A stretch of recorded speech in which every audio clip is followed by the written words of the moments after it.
Hello everybody and welcome back to the Viking Chats, and I'm delighted to be rejoined today by Miss Sarka Wilde. Sarka, thanks for coming back to see us. Hello Kristjan, thank you for having me. It's been a while I've been here. It's been quite the eventful period since we last saw you. So obviously last time we saw you, you came to see us. You were about to set out on your epic journey to ascend. Was it Aconcagua? Aconcagua. There yes, we go. Yes. Got it. Got it.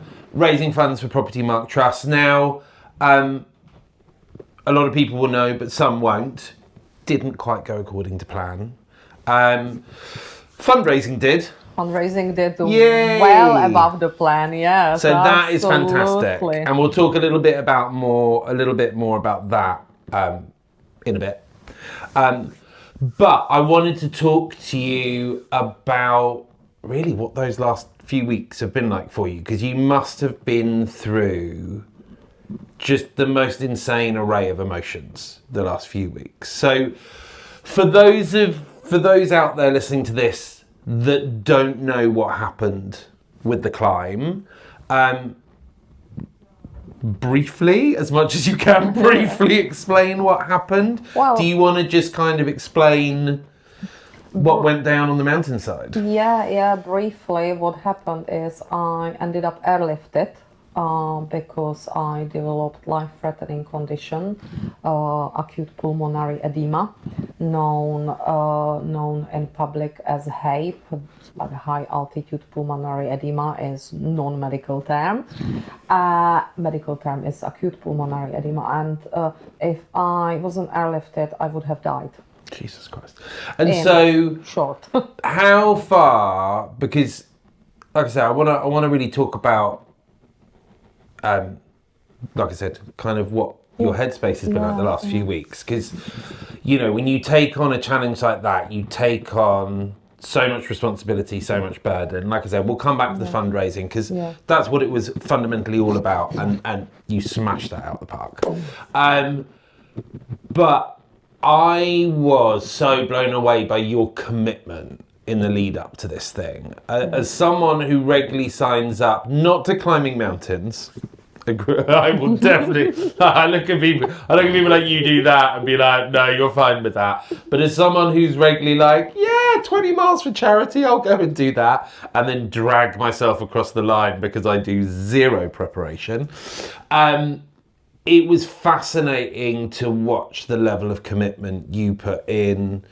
Your hikes, going in t-shirts, so you were doing cold weather acclimatization. I think you even did some training sessions in like altitude. Not on this one. Not on this one. But I did quite a lot of prep. I was obviously hiking. Quite a lot. You did tons. Yeah.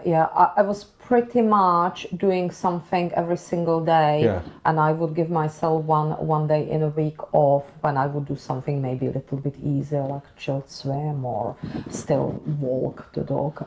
But I don't live near the mountains. I live in Cotswolds. It's hilly, so the nearest hilly mountains, but not mountainous. Not mountainous. Nearest. So did you go over into Wales to Snowdon? I would go to Wales, not to North Wales, to South Wales, Brecon Beacons or Peak District. Yeah. These are my closest ranges. Me being from Czech Republic, there are still hills, but here in Britain they are class mountains. Yeah. So, but there are some good, serious, steep mountains, steep hills in those ranges. So I was going pretty much every second week solid for usually 2 days back to back, and in between I was going to conferences to fundraise, and I also forgot I have business that I was running. Somewhere in there. Somewhere in business, a personal life, and I was commitments. Up until end of September, I was also doing dissertation for my master's. I mean, why not? You know, who needs sleep? No, exactly. Overrated anyway. Exactly. So, look, you did a lot of prep. You had a lot of backing. You got out there. Now, I'm right in saying it all went wrong quite early on. right? Or fairly early? Probably halfway through. Okay. Probably halfway through. So talk us through what you did. So you got out there, because I think you spent a few days out there kind of acclimatizing, meeting the people you were doing the climb with, and... So we basically got to Mendoza. We had a couple of days there with the team, and then we started the trek early on, so pretty much 2 days after we arrived. We had just whole one day, and we then spent a few days in low camp, and we did some acclimatizations there. It was going really well, and I was like, wow, you know, because I trained so much, you were like, I had no fatigue at all. Yeah. You know, I could walk. It was perfect. We got we were basically sleeping in 3,500. I had no headache, nothing. Normally I would get headache or in 3.5. We then walked to 4,000. I was absolutely on the top of form. You know, it was incredible. And just to put it in context, where was the peak? How tall was the peak? 6.9. Okay, wow. Yeah, right. so we were basically about halfway through. Yeah. And it was amazing. And so I was really up for it. I then started developing quite bad stomach issues. I got some stomach bug, and anything that I ate just went straight through, to the point that I have requested to go on veggie diet to make sure that the meat is not causing anything.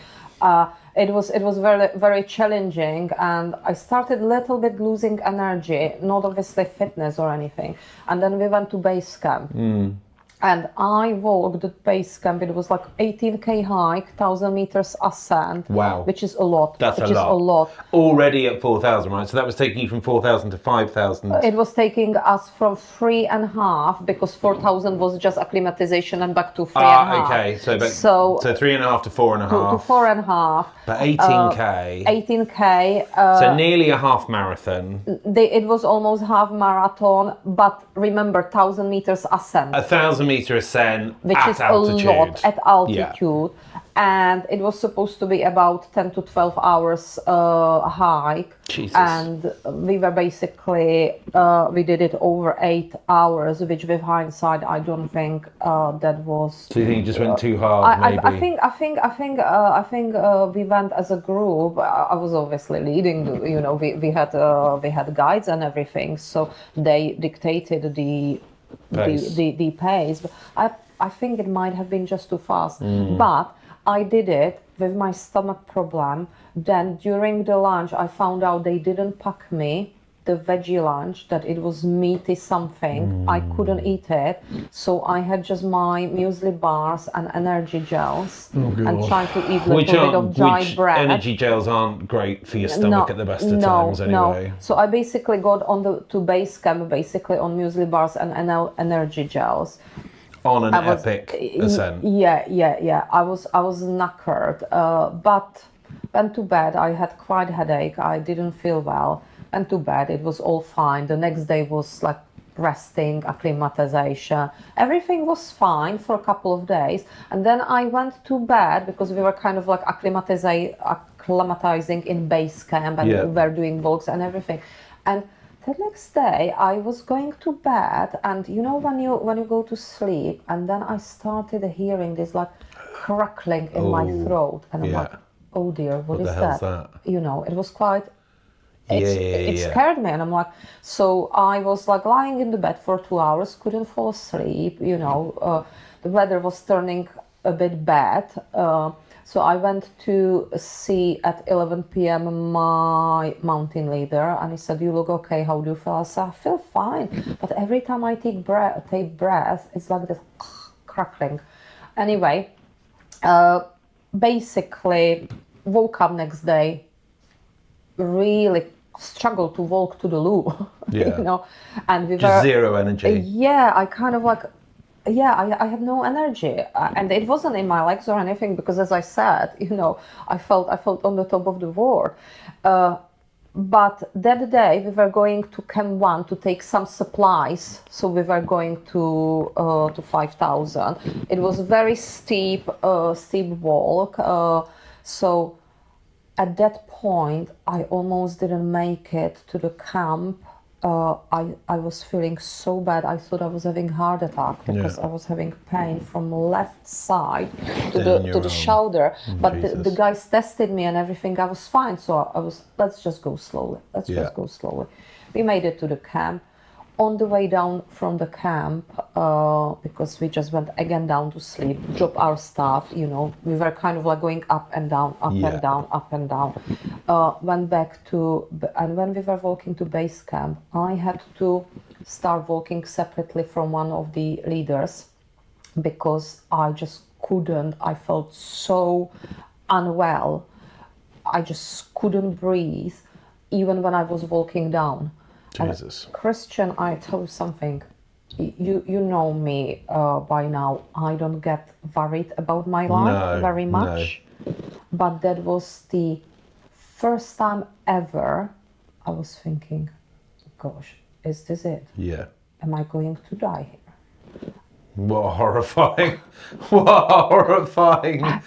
headspace to find yourself in. Yeah, and I'm seeing the camp at the bottom. It wasn't that far, but in those mountains, some even like 2-3 kilometers is far. It's a lot in those mountains, and I'm like, right, Sarka, okay, if this cannot be just yet, you've got still quite a lot to accomplish in life, let's just get yourself down, no matter what you do. I love the fact as humans we start having this chat with ourselves like it's some sort of decision, right? You're not going to die now, you've got shit to do, woman. Yeah, I don't know whether you've ever seen my presentation with the monkey, my monkey Bob.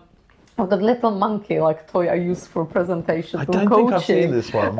Yeah, and I basically use Bob as your like monkey mind that always tells you nonsense. So I use Bob a lot to kind of demonstrate people, And so I had Bob telling me, that's it, you are going to die, and then I'm telling, oh no, you are not going to die. You have to get yourself down, because I'm thinking how they are going to take me here from that hill that is quite steep on helicopter and take me to the medical tent or to hospital. They would have to basically just fly above, send the ropes, tie me on the ropes and lift me. So I said, Sarka, get yourself to the base camp. I was with the group leader. And the group leader was obviously preoccupied, but they are professionally trained, so they can't tell you anything. And I'm telling him, don't worry, everything will be fine. Something good will come out of it.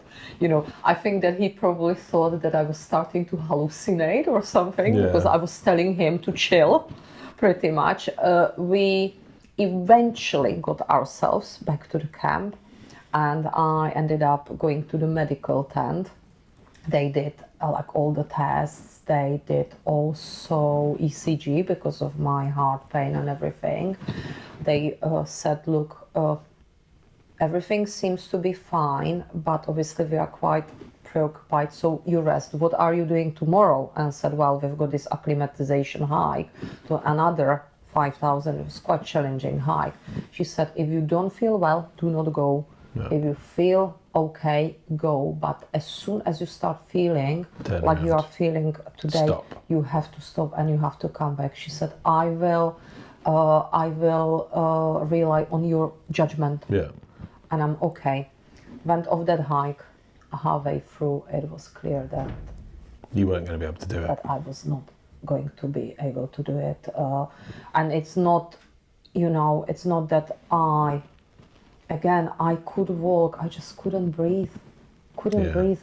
And it was nothing what I have ever experienced in terms of normal altitude sickness. It's different. It was something.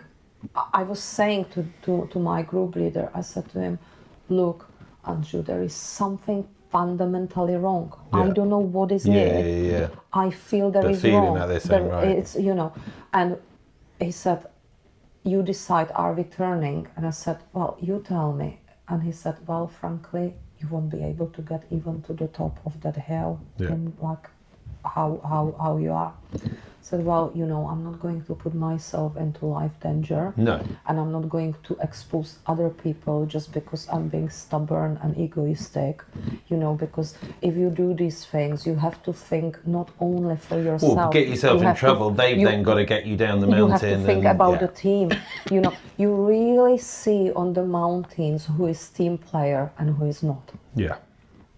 I love mountains. But also the mind is a funny thing, right, as well. It's like, you know, like you said, doing the challenge you were doing, it's not like hiking through a country park or, you know, walking the Peak District. It's, you know, you can't just be like, shut up, Bob, get on with it. We'll get through it, because you know you're generally safe. You know, you're up there in a wild, exposed environment. It's a whole different kettle of fish. It really is, and that's, I think, when you see fatalities in those mountains, this is when people may have pushed just a little bit too far, and you have to be very, very mindful, very measured. Well, you hear a lot of stories about that. Like you said, pushing too hard, or people saying conditions don't look great, maybe leave it. Oh no, we're going to go, we'll be fine. You know, all that sort of stuff. It's always kind of going against that better judgment. But it's tricky, right? Because I think whenever you take on any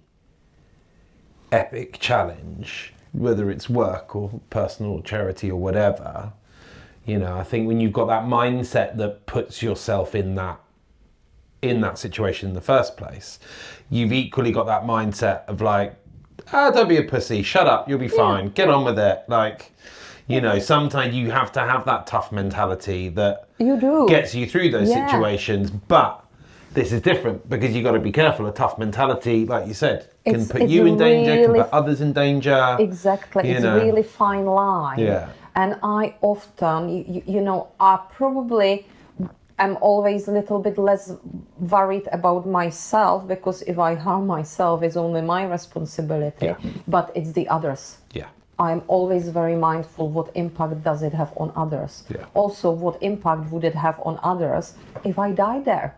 Yeah. It would be a disaster. Yeah. You know, I've got my family, my father, my brother, you know, my friends, you know, my dog. It would be disaster. So we basically turned back, and I went back to medical tent. They did all the tests and everything, and she comes back, and the doctor and said, I'm really sorry, you've got to come down. Yeah. I said, what do you mean? She said, the trip is over, you've got to come down. And I'm like, okay, fine, I'll just have dinner, pack up, and tomorrow I might just walk down. And she said, no, you're coming down now. We called helicopter, you need to get on heli. And was that kind of a bit of a moment where you suddenly realised how serious it was? Because like you said, you were in your head like, shit, like challenge over. Yeah. I'll schlep back down, and then they're like, no, there's a helicopter coming for you right now. That must have been quite sobering. Not still at that point, because I'm thinking, they're being overcautious. I was thinking they're just milking it with the insurance, you know, with the insurer, because you hear, you did get that scam in Nepal, wasn't there? There was that scam where they were sending people down. So you kind of, but hilarious. I'm thinking, well, you know, then I come back, and the guy said, well, you know, they wouldn't be sending helicopter like here. It's, you have to come down. So a couple of my teammates packed me up, and so we had. And had anyone else dropped out of the climb before that by then, or before. I remember you telling me, was it like only 1 in 2? Was it 1 in 2 or 1 in 3? 1 in 3 people. Only 1 in 3 successfully complete the summit. In fact, do you remember when you told me that? I mean, that for me instantly kind of put it in context. Like 1 in 3 people, and the kind of people who are willing to put themselves up for a challenge like that. I mean, that's quite a mind-blowing Can I tell you that nobody from my team made it? No one. No one. Wow. It was combination of just too exhausting people, and there was couple, maybe one girl, I think she would have made it, but the weather. So it was combination of weather. That must be heartbreaking as well, though, to to see so many drop around you and be like, no, I'm all right, I've got this, and then the weather's like, no, you haven't. Yeah. So that must be hard. Yeah. So look, let's get back to you. So helicopter comes, gets you down to the hospital. Yeah. Get yourself in front of the doctors, and I imagine that's when it really kind of sinks in, when they tell you what's happening. Yeah, I think when it's synced in, and again, they don't communicate with you very well. You know, I speak Italian, so I try to converse with them.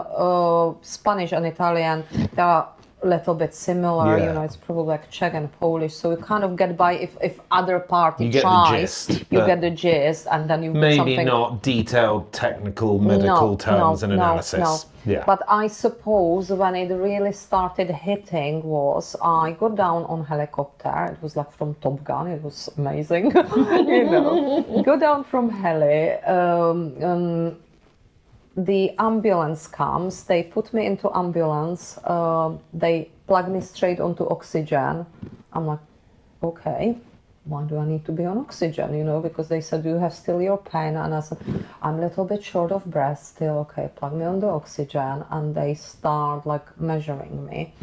And I think when it started hitting, when they took me to first hospital, because I ended up in the next 48 hours, I was in 4 different hospitals.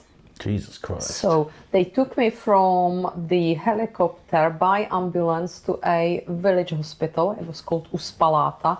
I was the attraction of the night because, you know, like mountain village hospital, that nothing ever happens there. You know, you get just like emergencies because somebody just ate too much for dinner, you know, these sort of things. And then I end up there, this like foreign girl. I wish that I could have had shower before. So you come in that mountain gear, you know, that still stinks. And they started measuring everything. And I think that time when I'm lying in the hospital in that village where I even didn't know where it was, I had to quickly check on my phone. Holding onto my phone, you know, for the life and my passport and everything.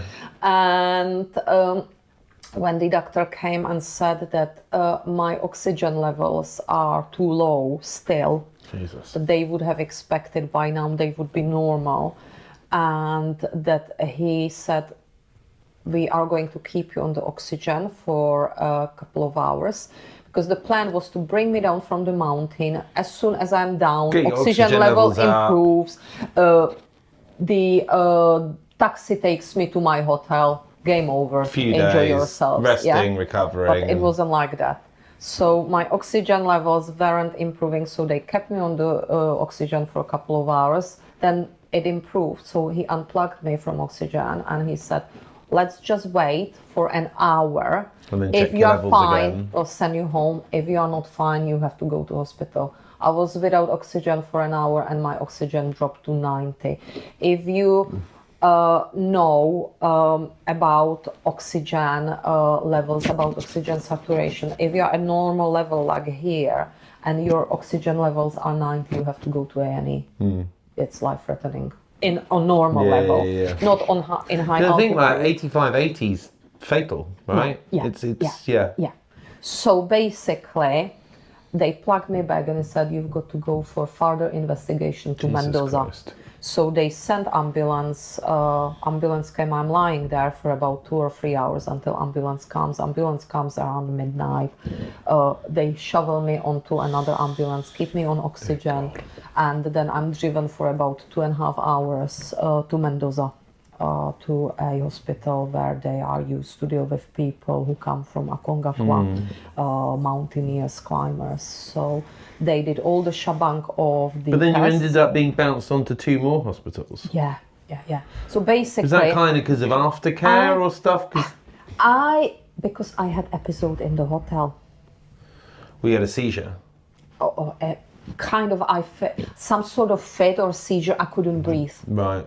Which could have been a panic attack or whatever, but whatever, it was induced by... I thought originally that it might be panic attack, because knowing what I know, I was thinking maybe you are just getting the aftershock. As well, you know, but I couldn't get out of it. I just could not breathe. So I rushed down. I was just about to check out of the hotel room, rushed down, grabbed my bag, rushed down. It was 24 hours after I was released from previous hospital. At that point, my insurer still didn't underwrite my medical expenses. They were still investigating, So at that point, I still don't know whether my medical expenses will get paid. Yeah. And so I just grabbed my handbag, ran downstairs, and the hotel manager, Jasmine, she was amazing. She basically just pulled her car up, throws me in the car, takes member of staff and drives. And she drives through Mendoza like a gangster. And just stole the car, like beeping, driving on the red. Like an estate agent running late for evaluation. Exactly, pretty Yes, exactly. Pedal to the metal. Yeah. So she just throws the car, just pulls over, this screeching the brakes, grabs me out of the car. The kindness of strangers, huh? She was my angel. Yeah. She looked after me all that time. Something I love. Do you watch Race Across the World? Yes. The series of movies, yes, I love it. Yes. I love the generosity of strangers. I find that program fascinating and uplifting. It's that's what happened to me in Argentina with her. Firstly, she gave me one night for free in the hotel because I was not brought from the hospital until 7 a.m. and I had night booked from the day before. Then she rushed me to the hospital. Then she decided that she would look after me like my next of kin. She gave the hospital her number because then the representative of the travel company came and they did all the tests. She took me actually to the best private hospital. It was really cool because I'm lying there and, we need to do this, that's fine. 50,000 pesos, and all I'm doing, I'm lying and I'm just tapping Amex while my blood is being taken here, whilst they're plugging oxygen at me, and I'm just tapping Amex, every 5 minutes for some procedure. I think NHS has something to learn here. So they did all the tests, and in the evening they told me that they need to keep me for the observation, that there is something not quite right, that they would like to just observe whether it's just maybe something that is normal for me over the few days, something with my heart rate, or whether it's a result of what just happened on the mountain. And I said, that's, if I have to, I have to. And then they come back and they said, and we need 10,000 British pounds deposit. Jesus Christ. And so your insurer's still dicking about at this point? I called them again. They still are pushing it as fast as they can. That was like 3 days after I was taken down from the mountain. So what do you do? Well, you don't have a choice, do you? I said, I can't give 10,000 pounds to you. Just send me home. You will need to sign the voluntary release. And so I'm not doing that.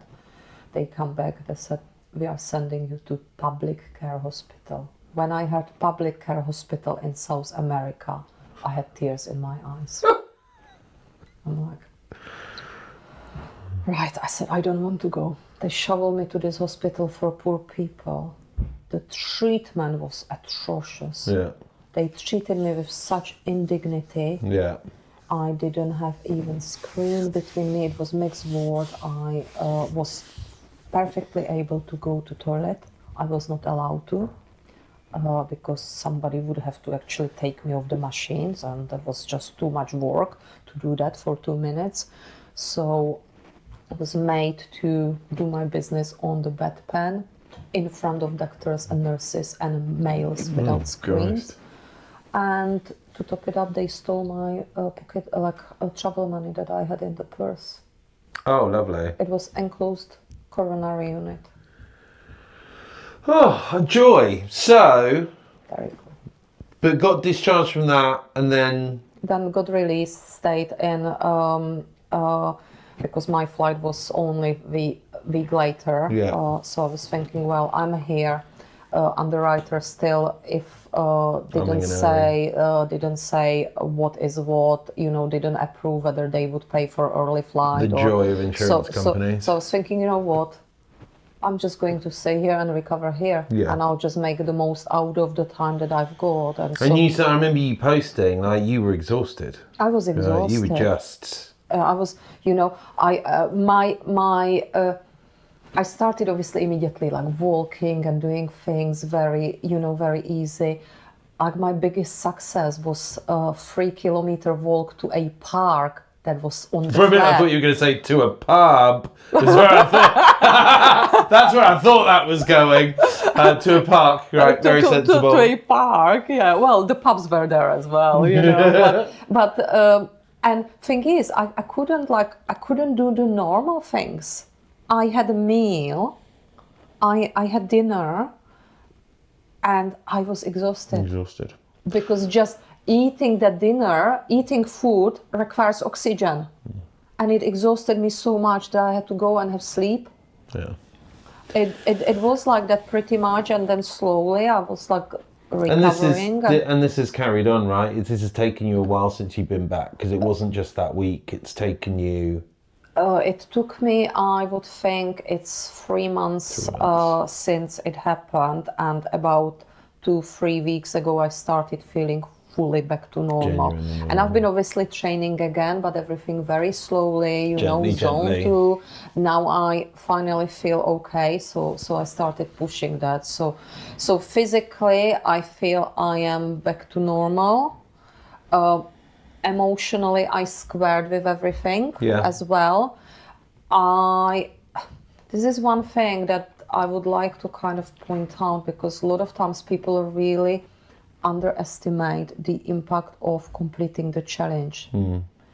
Because when you are gearing towards the challenge, you spend months, weeks, months, hours of training, and all your life is around it.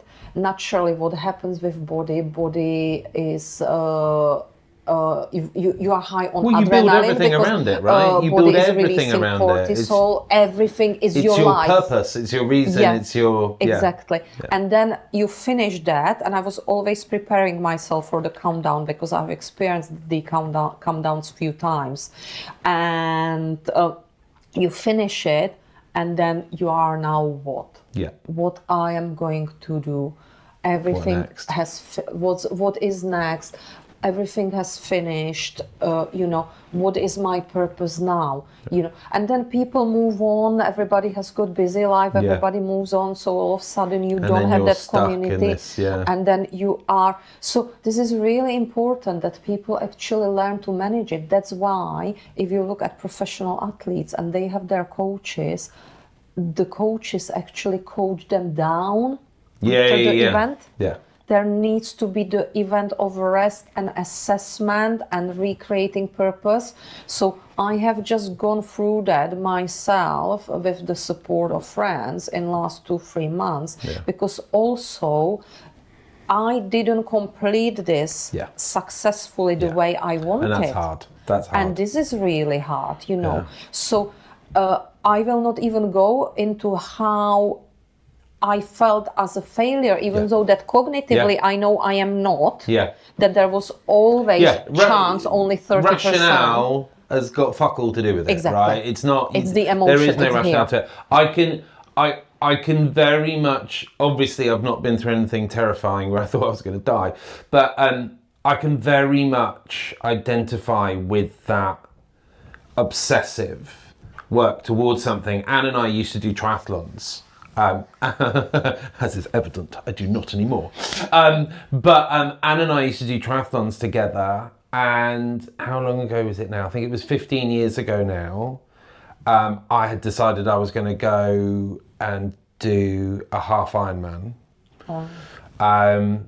and spent an entire season gearing up to do this half Ironman event, which was the last event of the calendar year in the UK. Trained like a beast. I was training 60 hours a week. Wow. Yeah. It's like full time. More than that. I was training twice a day. I basically train in the morning, do work, train after work, and then Saturday and Sunday. Saturday was a big ride. Sunday was a big run. Did that for months. And 3 days before the race, I got a chest infection. You must have been devastated. Yeah. I mean, literally, like you were saying, I kept on saying to myself, I was like, fuck it, I'll turn up. I'm not going to get the result I thought, but I'm going to turn up and I'll finish it. And I think it was a day or two before I was meant to head off to the race. And I was living in a house in Enfield at the time, which was like 3 stories, and our bedroom was on the top floor.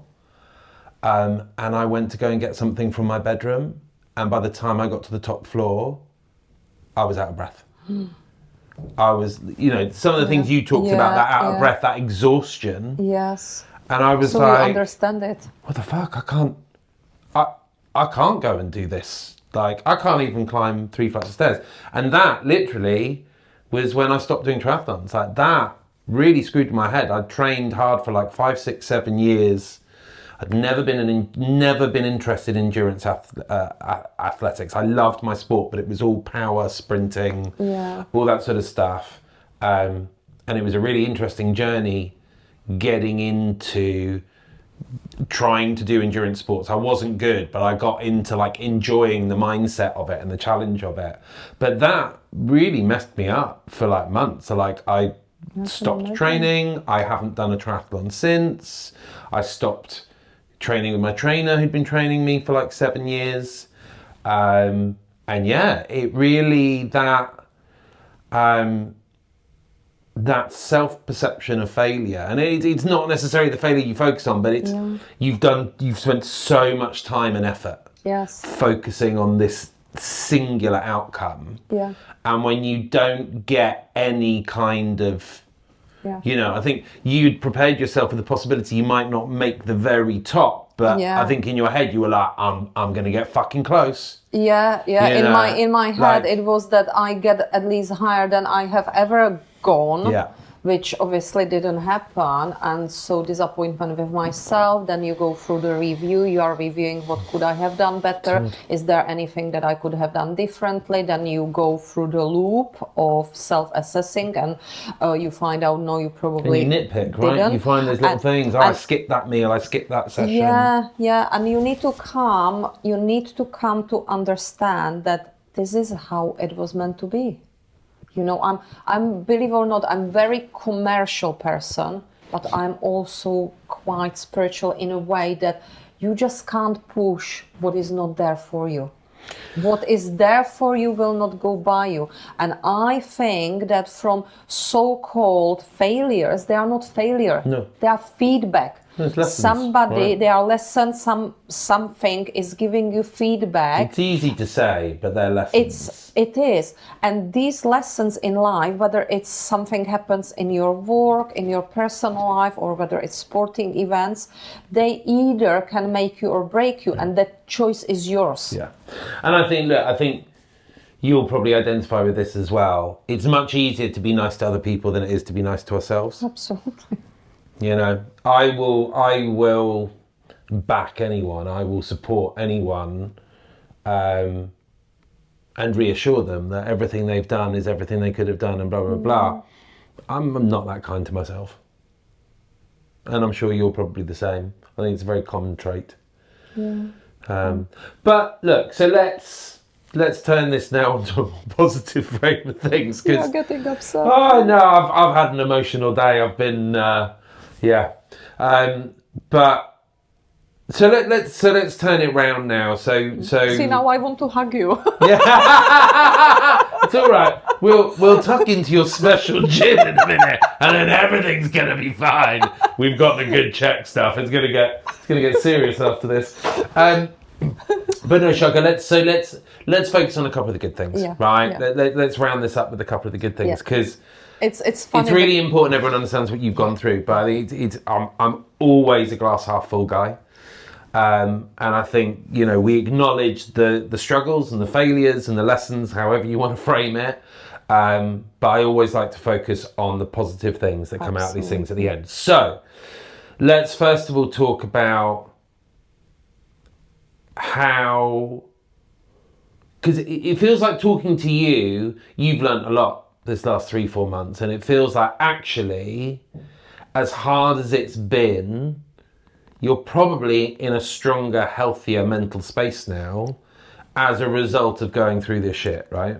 That's for sure, because this is first time that I have not summited mountain that I set myself to summit, first time ever. And actually, one thing that I learned through various failures in life is that when you are, and I was thinking about it today when I was coming here, when you are honest with yourself and with others, you become so free emotionally. Yeah. You have emotional freedom. If you can come and say, if I can come and say, Kristjan, I completely fucked up, Yeah. rather than trying to cover up, or I have not done this, I have not achieved it, not in a needy or look at poor me way, but in a way, look, has not gone to the plan, I land, I move on. When you have something like this, when you develop the mindset like this, then you get such freedom, because people can throw the stones at you. Yeah. And you don't mind, because you know that you've done the best you can. And actually, if I look at it, somebody very close in my circles told me, Sarka, this was your most successful failure. Yeah, I like that. Your best failure yet. The best failure yet, because the money, the backing that I received in the industry, it's so humbling. I never expected to receive so much support and to be sponsored on the level I have. So before we get to the money, because I do want us to end with Yeah. where you got to with the money, but just to talk about, you know, like I said, these 3 months, and so we've talked about where you've come, mental health space-wise, but it feels like there have been a handful of key people who have hovered around you over these last 3-4 months and just checked in on you, checked in with you, held you to account, picked you up when you needed it, told you to stop being a fucking idiot when you needed it. Exactly. So, who were the superstars?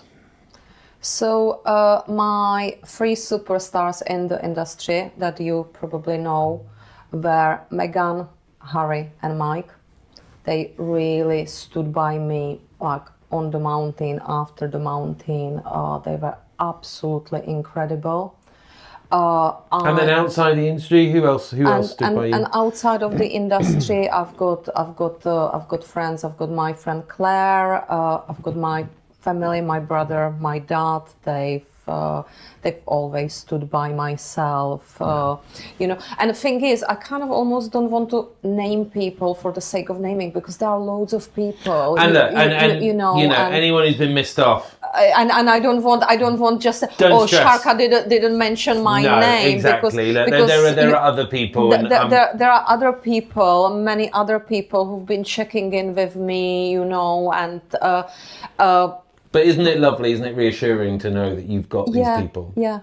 And like you guys as well, you know, you've been amazing. I had few exchanges with yourselves in last few months, and it's been just really incredible. I've kept in touch also with a couple of guys from Aconcagua, with Andy and Elena. They were kind of my mates there, and we are keeping in touch, and I think that's pretty much it. Good. But emotional, it was challenging. I'll tell you the secret. It won't be secret when I say it now, because it will be on the podcast. Out. The secret is out.